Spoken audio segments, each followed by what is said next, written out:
آج تک دعویٰ نہیں کر سکا کہ وہ یہ کہہ سکے کہ جتنی مخلوقات ہیں میں نے سب کا احاطہ کر لیا. وہ کوئی آپ کو ایک عدد دے دے, ڈیجٹ دے دے کہ اتنی مخلوقات اللہ رب العزت نے پیدا کی ہیں.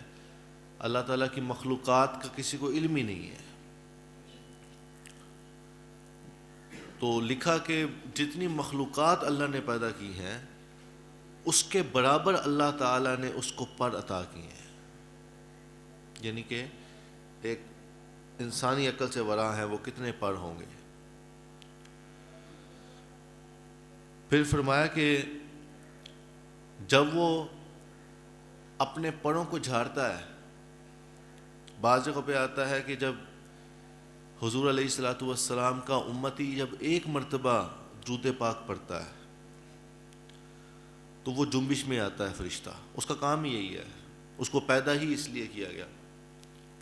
وہ جنبش میں آتا ہے تو اس کے پر سے جتنے موتی کے نور جھرتے ہیں, جتنے قطرات ٹپکتے ہیں, اللہ پاک اس درود پاک پڑھنے والے کو ان قطرات کے بدلے نیکیاں عطا فرماتا ہے. اب آپ اس سے اندر, یہ لکھنے والا کوئی عام شخص نہیں ہے, امام غزالی ہے. امام غزالی کی آپ بکاشفت القلوب پڑھیں گے تو شروع میں ہی آپ کو حدیث پاک مل جائے گی انشاءاللہ. اور یہاں سے مقصد کیا ہے یہ حدیث پاک کا, کہ بتانا یہ مقصود ہے کہ جو نبی پاک صلی اللہ تعالی علیہ وآلہ وسلم پر درود پاک پڑھتا ہے اس کو جو نیکیاں ملتی ہیں اس کا کوئی اندازہ نہیں ہے. 50 نیکیاں, 100 نیکیاں آتا ہے نا, بعض روایات میں 1000 نیکیاں مل جائیں گی, 500 نیکیاں ملیں گی, 5 لاکھ نیکیاں ملیں گی, 10 لاکھ آتا ہے اس طرح روایات میں. وہاں پر معاملات محدود ہیں, لیکن یہ ایک ایسی عبادت ہے کہ یہاں پر معاملہ لامحدود ہے. یعنی کہ کوئی نہیں کہہ سکتا کہ اس نے درود پاک پڑھا اور اس کو یہ اتنا ثواب مل گیا, کوئی ڈیفائنڈ نہیں ہے. بلکہ یہ کہا جائے گا کہ اس کو ثواب ملا یا تو وہ دینے والا جانتا ہے جسے رب کہتے ہیں, یا جس کے ذریعے ملا ہے, یا پھر رب کی عطا سے وہ جانتا ہے جسے مصطفیٰ کہتے ہیں.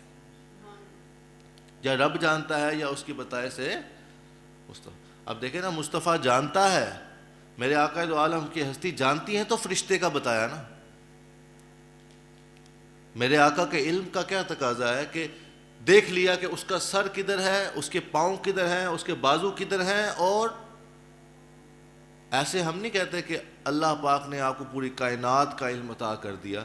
حضور نے فرمایا یہ کائنات تو کجا, جتنی مخلوقات رب نے پیدا کی ہیں, جتنی مخلوقات کوئی احاطے میں نہیں لا سکتا. حضور کے چونکہ احاطے میں ہے تو فرمایا کہ جتنی مخلوقات اللہ نے پیدا کی ہیں ان تمام کے برابر اللہ نے اس کے پر بنائے ہیں. اب کتنی مخلوقات ہیں, لاکھوں اربوں خربوں شاید, اور وہ ایک مرتبہ درود پاک پڑھنے والے کو یہ اجر نصیب ہوتا ہے. تو میں اکثر یہ بات کہتا رہتا ہوں اور انشاءاللہ کہتا رہوں گا کہ آپ جو بھی آپ کو مسئلہ ہو, جو بھی آپ چاہتے ہوں, وہ روحانی منازل ہوں یا دنیاوی منازل ہوں یا جسمانی منازل ہوں, کچھ بھی ہو, کوئی بھی حصول جائز آپ کے ذہن میں ہو تو درود پاک کو لازم رکھیں. پھرتے اٹھتے بیٹھتے کچھ نہیں کرنا, آپ نے کسی بھی ڈبے پیر کے پاس نہیں جانا. یہ جو لوگوں کو لوٹتے ہیں بیٹھ کے, ایمان تباہ کرتے ہیں, توحید برباد کرتے ہیں, ہمیں تو حضور کا دامن مل گیا بس, اب اور کیا چاہیے. یہ ایک ایسی اللہ پاک نے ہمیں نعمت دی ہے درود پاک کہ یہ صرف خاصہ امت مصطفیٰ ہے,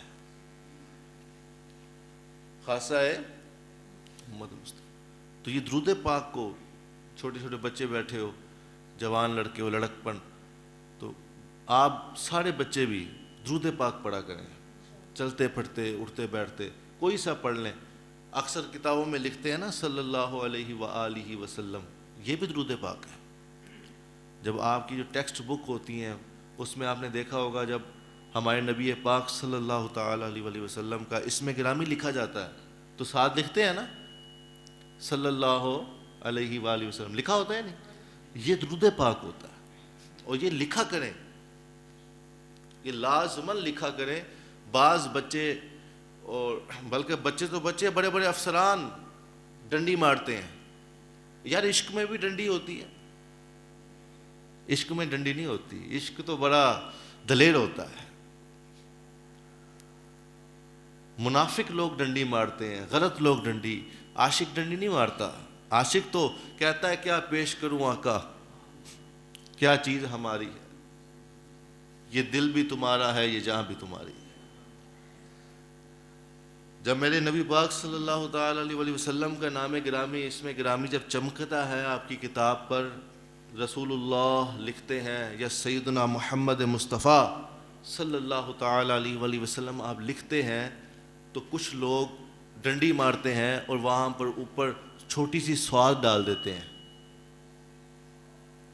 ہوتا ہے یا نہیں اس طرح, چھوٹی سی سواد. یہ لکھنا جائز نہیں ہے, اس پر ثواب نہیں ملے گا آپ کو, اس پر آپ کو ثواب. ہاں اگر آپ پورا لکھتے ہیں نا صلی اللہ علیہ وآلہ وسلم, تو پتہ ہے اس کا ثواب کتنا ہے. روایات میں آتا ہے کہ جب تک وہاں پر درود پاک لکھا رہے گا, جس میرے امتی نے درود پاک لکھا اور وہاں پر لکھا رہا, جب تک وہ ان رائٹنگ رہے گا, لکھا رہے گا اس صفحے پہ, تو جس نے لکھا ہے اس لکھنے والے کے لیے فرشتے دعائیں مغفرت کرتے رہتے ہیں, جب تک لکھا رہے گا دعائیں مغفرت. ایک تو یہ فائدہ. دوسرا, جو پڑھے گا یعنی کہ جو بک پڑھ رہا ہے, فار ایگزامپل آپ نے ایک پرچہ دیا, امتحان دیا, آپ نے لکھا, اب آپ کے سینئر نے چیک کیا, اس نے بھی درود پاک پڑھا, آپ کے وہ اوپر ٹیچرز نے چیک کیا, پرنسپل نے چیک کیا, جہاں جہاں جاتا جائے گا آپ کو بھی ثواب ملتا رہے گا. پھر اس کے بعد آپ کی عادت بنے گی, کل کو آپ بڑے ہوں گے, آپ کہیں پر جا کے جاب کریں گے, نوکری کریں گے یا کچھ کام کریں گے, وہاں پر ہمارے نبی پاک صلی اللہ تعالی علیہ وسلم کا نام مبارک آئے گا, آپ کی عادت بنی ہوگی. جب ہم چھوٹے تھے ہمارے ٹیچرز نے ہماری عادت بنائی اور فرمایا کہ درود پاک کو جتنا خوبصورت ہو سکے اس طرح کر کے لکھو, سب سے ہٹ کے ہونا چاہیے, پورے صفحے میں نومینیٹ ہونا چاہیے, واضح ہونا چاہیے کہ یار یہ دیکھو کتنا خوبصورت درود پاک لکھا ہو. اب وہ بچپن سے ایسا ہاتھ پہ چڑھا ہے کہ وہ الحمدللہ جب بھی حضور کا نام آتا ہے وہ ہم اس طرح ہی لکھ دیتے ہیں, ایسے لگتا ہے خطاطی ہوئی ہوئی ہے. تو یہ عادت بنانی ہے, بچپن سے ہم نے عادت ڈالنی ہے. یہ شارٹ کٹ والے سٹائل نہیں اپنانے, ہم نے ایک پراپر زندگی گزارنی ہے. اور کس طرح گزارنی ہے؟ جس طرح ہمارے نبی پاک صلی اللہ تعالی علیہ وسلم چاہتے ہیں. اگر آپ لوگ کامیابی چاہتے ہیں, ترقی چاہتے ہیں, اور کون نہیں چاہتا, آج کل کے دور میں ہر بندہ چاہتا ہے کہ ہم کامیاب ہو جائیں, ہم ترقی یافتہ ہو جائیں, لوگ ہمیں جانیں, لوگ ہمیں پہچانیں, ہم دنیا میں کوئی اچھا کام کر کے جائیں. لیکن یہ مقاصد تو سب کے ہوتے ہیں, لیکن اس مقاصد پہ جو چلنے کا ذریعہ ہے وہ سب کو پتہ نہیں ہوتا. کبھی آپ شیطان کو راضی کر کر نہیں یہ چیزیں پا سکیں گے. اگر پا بھی لیں گے تو وہ آپ پریشان ہی رہیں گے ہر وقت, آپ کا دل سکون میں نہیں رہے گا. کبھی یہ آپ دماغ میں رکھیے گا کہ مال و دولت یہ فقط دل کا سکون نہیں ہے, مال و دولت ایک ضرورت ہے. کیسے کئی ایسے مالدار لوگ ہیں جن کو سکون نہیں ہے, ٹینشنیں ان کو لے کے بیٹھی ہیں. اصل جو اللہ کی نعمت ہے وہ سکون ہے, وہ تسکین ہے, وہ آرام ہے, وہ ریلیکسمنٹ, دماغ کا ریلیکس ہونا, آرام ہونا, کوئی ٹینشن نہیں ہے. یہ شیطان کی اتباع سے نہیں آئے گی. شیطانی کاموں میں کبھی بھی سکون نہیں ہے, عارضی سکون ہے. کوئی جو بندہ گناہ کرتا ہے اس کو عارضی سکون نصیب ہوتا ہے, وہ چونکہ شیطان کی پیروی کر رہا ہے, شیطان عارضی ہے, اس کو عارضی سکون نصیب ہو رہا ہے. لیکن جو رحمان کی پیروی کرتا ہے چونکہ وہ ابدی ہے تو اس کو سکون بھی ابدی نصیب ہوتا ہے. وہ کیسے؟ جو رحمان کی پیروی میں ہے، جو اللہ الرحمن اللہ رب العزت کی پیروی میں ہے، وہ دنیا بھی پرسکون گزارتا ہے. جب وہ مرتا ہے موت بھی پرسکون آتی ہے. جب وہ قبر میں جاتا ہے قبر بھی پرسکون ہوتی ہے. جب وہ کل قیامت کے دن اٹھے گا انشاءاللہ تب بھی امن میں ہوگا. لیکن جس نے اس دھوکے دار دنیا کو، یہ جو فوراً منہ موڑنے والی جو چیزیں ہیں، ابھی دیکھو نا یار، ہمارے یہ آن لائن کے اندر جاوید عباس بھائی اللہ تعالیٰ ان کو غریق رحمت فرمائے، بالکل ٹھیک تھے، رات کو آرام سے ملے ہیں لوگوں کو، میرے بڑے بھائی کو ملے ہیں تو بالکل ٹھیک تھے ماشاءاللہ، صحت مند، بڑے ایکٹیو تھے. جو جانتے ہیں ان کو نظر آتے تھے، وہ یہاں سے چیزیں وغیرہ لے کے جاتے تھے اپنی بائک پہ، میں ان کو دیکھتا تھا ہر وقت. رات کو بالکل ٹھیک تھے، اب صبح اعلان ہو گیا کہ بلاوا آ گیا بھائی. اب اس کو پتا تھا کہ میں نے مر جانا ہے. کسی کو کچھ پتہ نہیں ہوتا. کبھی موت آپ کو بتا کر نہیں آئے گی، دستک نہیں، اور کسی کو کوئی نہیں پتا کہ فلاں ٹائم میں مرنا ہے، فلاں ٹائم میں مرنا ہے، فلاں ٹائم. یہ جو ایک ہمارے دماغ میں شیطان نے ایک عجیب سی بات ڈال دی ہے نا، ابھی تو میں جوان ہوں، ابھی تو مجھے کچھ نہیں ہے. نہیں، موت اس چیز کی محتاج نہیں ہے. موت نہ بیمار کر کے آئے گی، نہ بتا کے آئے گی، نہ فلاں عمر میں آئے گی. اس نے جب آنا ہے اس نے آ جانا ہے فوراً. اور پھر ہم نے جو ہے نا وہ حسرت بڑی جو ہے وہ ہاتھوں کو بل رہا ہونا کہ یار یہ کیا کر بیٹھا. اور پھر اس وقت کا پچھتاوا کام نہیں آئے گا. اس لیے میں ابھی آپ لوگوں کو آگاہ کر رہا ہوں کہ آپ بڑے خوش نصیب ہو کہ آپ کو دامن مصطفیٰ نصیب ہے. لیکن اس دامن کا فائدہ اٹھائیں، اس دامن کو سمجھیں، اپنے درجے کو سمجھیں کہ اللہ نے آپ کو حضور کا امتی بنا کر دنیا میں بھیجا ہے. حضور کا امتی حضور کی نافرمانی نہیں کرتا. حضور کا امتی جو دشمن ہے اسلام کے ان کی پیروی نہیں کرتا. حضور کا امتی کبھی بھی یہود و نصارہ کی پیروی نہیں کرتا. اس کی سوچ یہود و نصارہ والی نہیں ہے. ہمارے اندر تو یہ کنسیپٹ ہی ختم ہو گیا نا. کرنے کیا آئے تھے دنیا میں؟ جو حضور نے اتنی جد و جہد کی، جو صحابہ نے اتنی قربانیاں دیں، جو اہل بیت کو ذبح کیا گیا، اس کا مقصد کیا تھا؟ اس مقصد کو سمجھو کہ ہم کیا کرنے آئے ہیں اور کیا کر رہے ہیں. آج تو بڑی سہولتیں ہیں ہمارے پاس. گرم پانی میسر ہے، ٹھنڈا پانی میسر ہے، اے سی ہے، ہیٹر ہے، اور ہر چیز اللہ نے الحمدللہ اویلیبل کی ہے. ہر فیسلٹی ہر بندے کے پاس موجود ہے. تقریباً اس علاقے میں تو تقریباً ہر بندے کے پاس موجود ہے. یہ کوئی خستہ حال علاقہ نہیں ہے کہ جہاں پر آپ کہیں کہ یہ نہیں ہے تو وہ نہیں ہے. یہاں پر اللہ نے ہمیں ہر نعمت دی ہے. اور اللہ پاک قرآن پاک میں کیا فرماتا ہے؟ ثم لتسألن یومئذ عن النعیم. میں تم سے پوچھوں گا کل قیامت کے دن جو تمہیں میں نے نعمتیں دی تھی، تم نے کیا کیا نعمتوں کا؟ کیا کیا؟ اور مفسرین لکھتے ہیں کہ سب سے بڑی نعمت انسان پر جو نازل کی گئی ہے، آپ پہ مجھ پہ سب سے بڑی نعمت جو اللہ نے نازل کی ہے وہ جناب مصطفیٰ کی صورت ہے. کل قیامت کے دن رب نے سب سے پہلے یہ پوچھنا ہے کہ تمہیں میں نے اپنا محبوب دیا تھا، تم نے کیا اتباع کی ہے؟ کیا اتباع کی؟ میں نے تمہیں اپنا محبوب دے دیا. کوئی اپنا محبوب کسی کو نہیں دیتا، لیکن میرے مالک نے اپنا محبوب بھی ہمیں دے دیا کہ کچھ نہ کچھ نظام بنائیں، یہ دنیا والے آگے نکلیں. تو اپنی یہ سوچ کو پیدا کریں ہم لوگ کہ ہم نے یار مرنا ہے. ہم دنیا میں جینے کے لیے نہیں آئے. ہم کون سا رہا ہے آج تک؟ کوئی نہیں رہا. یہ اپنی عقلوں سے گردے اتار دیں اور آ جائیں دامن مصطفیٰ میں. اس کا یہ مطلب قطعاً نہیں ہے کہ آپ کمانا چھوڑ دیں، پڑھنا چھوڑ دیں، جو ڈاکٹر بننا ہے ڈاکٹریٹ چھوڑ دیں، جو انجینئر بنتا ہے وہ انجینئر نہیں. کس نے کہہ دیا آپ کو؟ آپ ڈاکٹر بنیں، انجینئر بنیں، اچھا پڑھیں، لیکن اس کے ساتھ ساتھ قرآن بھی پڑھیں، اس کے ساتھ ساتھ نماز بھی پڑھیں، اس کے ساتھ ساتھ اپنے اندر غیرت پیدا کریں. جھوٹ سے بچنے کی، ماں باپ کی فرما برداری کی، سود سے بچنے کی، غیبت سے بچنے کی، زنا سے بچنے کی، بے حیائی سے بچنے کی. جب تک ہمارے اندر یہ چیز نہیں آتی تو نہ ہم ٹھیک ہو سکتے، نہ ہمارا معاشرہ ٹھیک ہو سکتا ہے. آج دیکھ لینا کہ بے حیائی کتنی عام ہو چکی ہے کہ موبائل تقریباً ہر بندہ یوز کر رہا ہے. پہلے دور ہوتا تھا کہ ایسے پوسٹرز نہیں لگتے تھے، بہت مشکل تھا، بے حیائیوں کے اڈے تک پہنچنا بہت مشکل ہوتا تھا. اس وقت ریٹیں پڑتی تھیں، طرح طرح، جو بے حیائی کرنے جاتا تھا پکڑا جاتا تھا.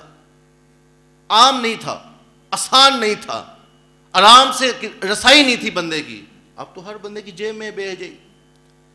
اور بے حیائی کو اس طرح پیش کیا جا رہا ہے میرے دوستو کہ ایسا محسوس ہوتا ہے کہ وہ بے حیائی ہے ہی نہیں.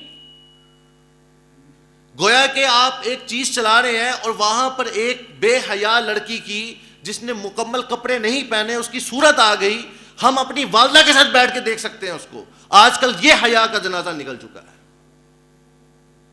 اور ہم کہیں گے یہ تو کچھ بھی نہیں ہے، یعنی کہ بالکل ہی ختم ہو گیا اندر سارا کچھ.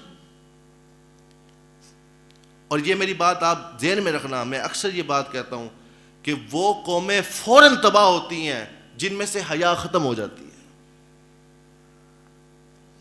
آپ نے وہ نام تو سنا ہوگا نا، صلاح الدین ایوبی صاحب کا رحمت اللہ تعالی علیہ، سنا تھا؟ انہوں نے نت ڈال دی تھی نصرانیوں کو، پاگل ہو گئے تھے. یک کے بعد دیگرے 3 جنگیں ان کے منہ پہ ماری. لشکر ان کا زیادہ، فورس ان کی زیادہ، آلات ان کے زیادہ، سب کچھ ان کے پاس. لیکن ہمارے پاس ایمان تھا، ہمارے پاس یقین تھا، ہمارے پاس تقویٰ تھا، اللہ کی عبادت تھی، ہم جیت جاتے تھے. اب وہ پریشان ہو گئے، ان کو ہرانا مشکل ہے.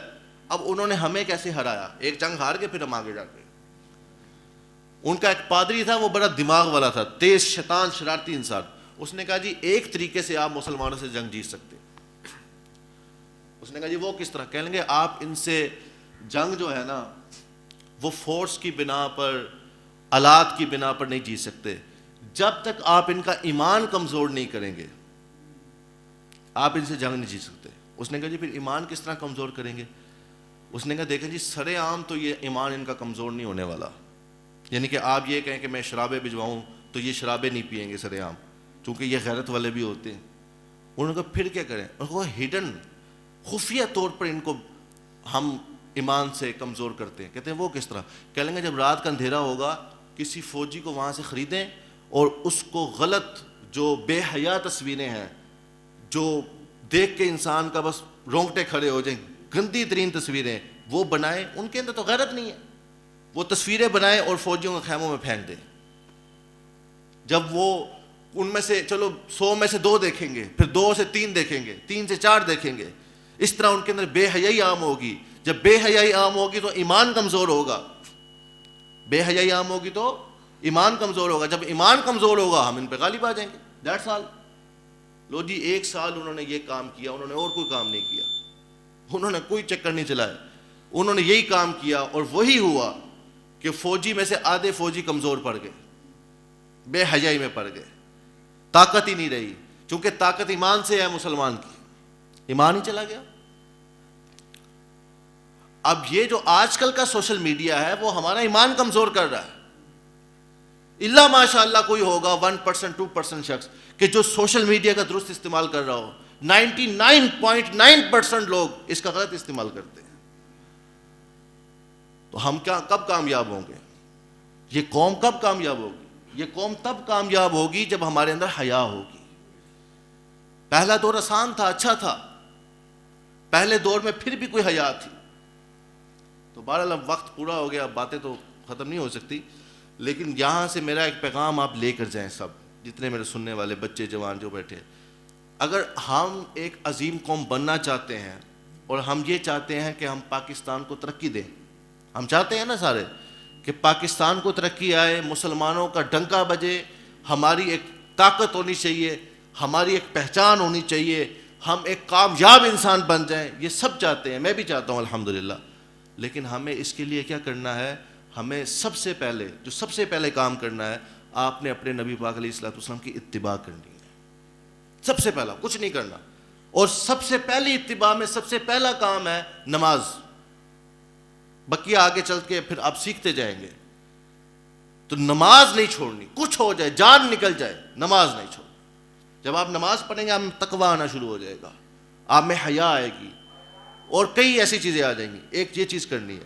اور دوسری چیز, آپ نے اپنے سوشل میڈیا کو بڑا کنجسٹڈ کرنا ہے.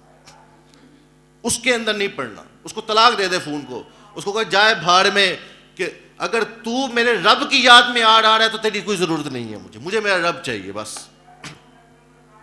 بنیادی یہ دو کام کر لیں, کریں گے انشاءاللہ. نماز پڑھیں گے سارے انشاءاللہ, اور اپنے سوشل میڈیا کا ایک کنجسٹڈ کریں, اس کو محدود کریں, ضرورت کے مطابق استعمال.